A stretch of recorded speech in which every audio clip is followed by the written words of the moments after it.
Turkmenistan में Putin ने Iran के राष्ट्रपति से मुलाकात की है और दोनों के बीच जो बातचीत हुई है उसके बाद वॉशिंगटन टू तेल अवीव खलबली मची हुई है। रूस के विदेश मंत्री ने सीधे सीधे लफ्जों में कह दिया है कि अगर इजराइल ईरान पर हमला करता है तो इसका अंजाम उसे भुगतना होगा। ऐसे में बड़े सवाल खड़े हो रहे हैं कि क्या पुतिन ने इजराइल के खिलाफ एक्शन के लिए सेना को ऑर्डर भी जारी कर दिया है, और अगर ऐसा होता है तो तीसरे विश्व युद्ध से दुनिया को अब कोई नहीं बचा सकता।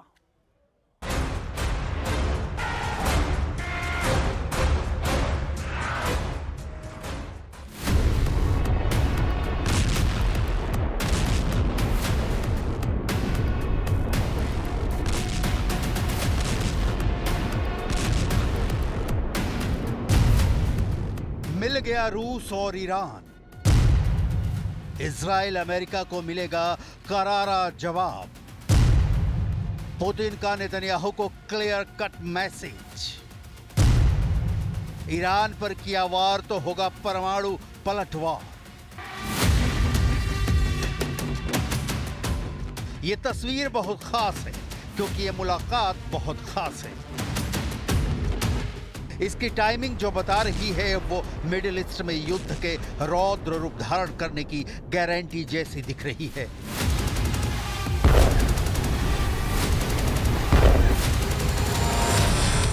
रूस के राष्ट्रपति व्लादिमीर पुतिन ने ईरान के राष्ट्रपति मसूद पेजेश्कियन से तुर्कमेनिस्तान में युद्ध वाला नजरिया साझा किया है। दोनों नेताओं ने पहली बार एक दोस्ताना बैठक की है। तुर्कमेनिस्तान की राजधानी अश्गाबाद में एक क्षेत्रीय शिखर सम्मेलन में हुई ये मुलाकात ईरान और रूस की सेना के बीच संबंधों की नई कड़ी है।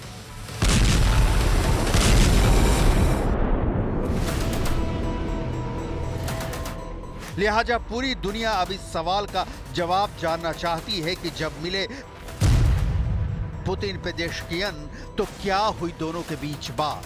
इजराइल करता है ईरान पर हमला तो पुतिन कितना और कैसे देंगे साथ। Отношения с Ираном носят для нас приоритет. Хорошо.